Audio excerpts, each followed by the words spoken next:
All right. Liam, glad that we are here, that we can talk to each other, because we know you, of course, and the Lommel fans know you as a professional football coach who was sent to the club by the City Group. But who is this friendly Englishman who's living with his family in our community?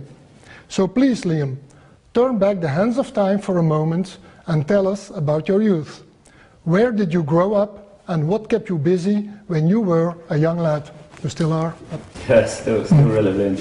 Thank you for saying the friendly Englishman. I think that's a nice phrase. So, I think well, I grew up in a city called Norwich in East Anglia.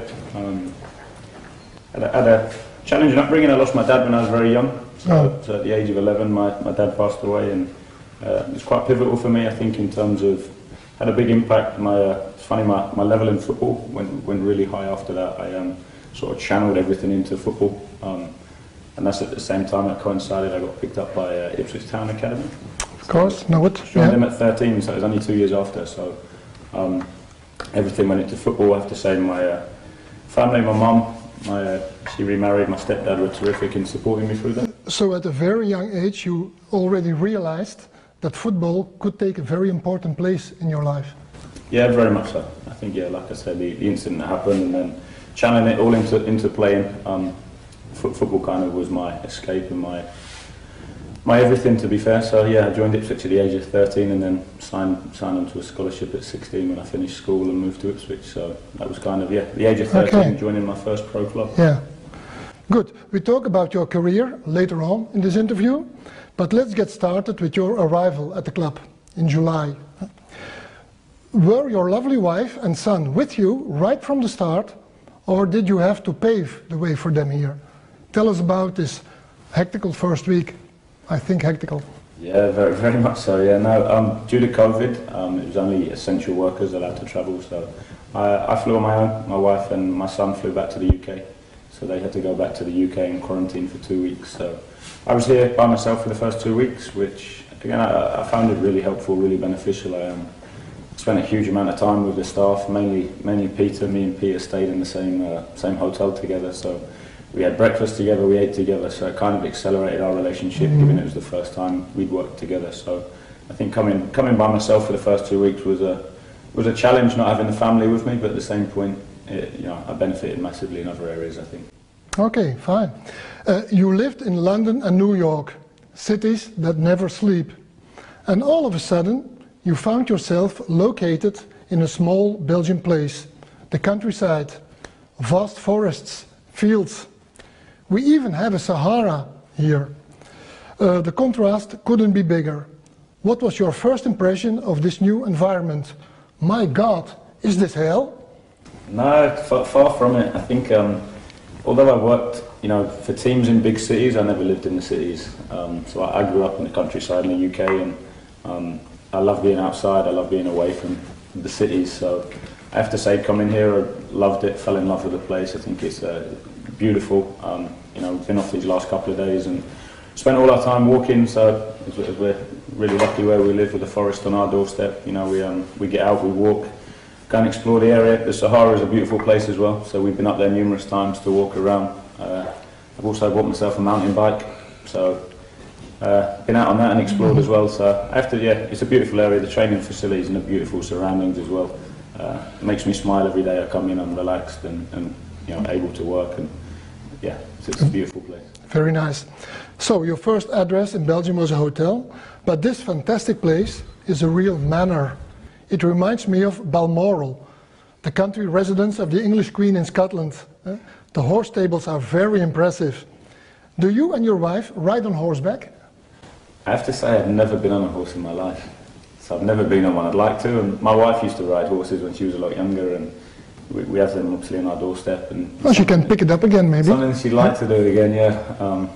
The value of them horses, I'm not so sure they'll let her on them, but yeah, the house is lucky. We're lucky. The club have been great and helped us find it. Okay. Do you do chores in your spare time to keep fit? Like mowing the lawn here? There's a lot of A lot of I used to, I have to say, since I've been here, somebody comes to do it, which I actually like doing it. It's something I find that helps me switch off, and I like listening to music, so I used to put earphones on and go and do it, but here not so much. There's some people that look after the ground, so I have to say I'm quite lucky on that front. I don't do a lot at the moment. Okay. So you said you have already explored the region a bit, on foot or by bike, mountain bike. Your wife, Francesca, is she feeling comfortable here? Yeah, she's very happy. I think COVID makes it challenging for all of us. I think, not being able to go to coffee shops or restaurants or, develop a new social circle. So I'm lucky she's really understanding, she's really supportive. So moving to New York, again, she has to integrate into the community. Same when we come here. So COVID makes that more difficult. It's a lot easier for me having people at work, but because obviously she's not working at the moment, it makes it more of a challenge. But she loves the area. We both grew up similar countryside, so we love getting out and walking, and since bought a dog which we take out. Little Ted? Long walks, little Ted. So she's happy, she likes it here. Yeah, it's good. Okay, but the little hero of the family is 2.5 years old. I heard that your son Isaac went to school for the first time yesterday. A huge event in a child's life. He will surely make friends and learn Dutch quickly. How was his first school day yesterday? It was good. It was nice. I was actually off, so I picked him up from school, so it was nice to be able to pick him up. So yeah, he started school. He's going to go 4 mornings a week to start with. And again, it's a local school, so we want him to learn the language. That's really important. So yeah, he's there. He's lively. He's quite entertaining. He's got a couple of words. He can say "dank je wel." So he's learning. Okay. Yeah. So can you? I've had 3 lessons. So. Are you? Yes, that was my next question. Are you and your wife taking Dutch lessons? So yes.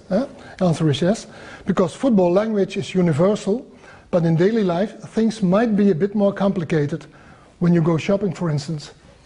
Yeah, we've had 3 lessons so far. So the guys at work have been good.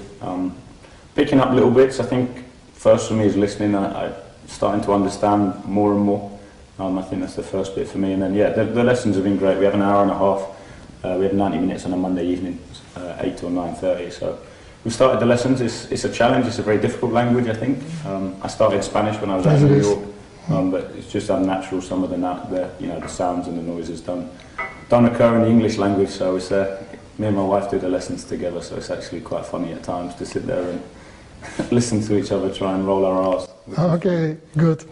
Are there big differences in the way of life between the English and the Flemish in terms of customs, behavior?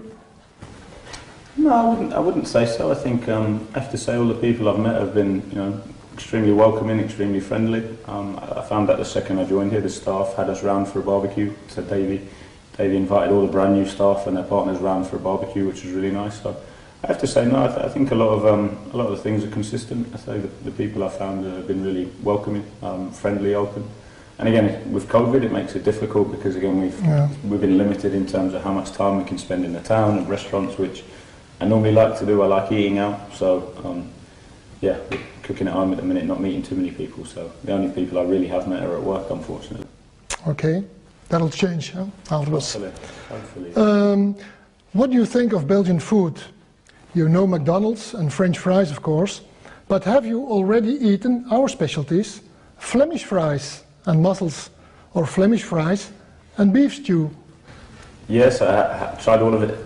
And the crocs as well. So yeah, no, before we went into the second lockdown, we went into town and tried everything. So it's a big thing for me, and I've definitely tried quite a few of the beers as well, which is nice. So definitely experiencing the culture. A good experience, yes. Are there things or habits you really miss here in Lommel that you had in America or England and not in Lommel?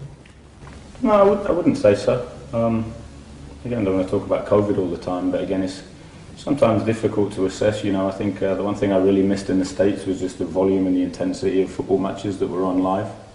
So, where we're located geographically, it'd be great. I managed to get out to watch some of our games in 1B, but I'd love to pop across to Holland or to Germany to be able to go and watch other games and experience different styles and continue learning that way, which, with travel being so difficult at the moment, I feel like we've not really experienced everything yet.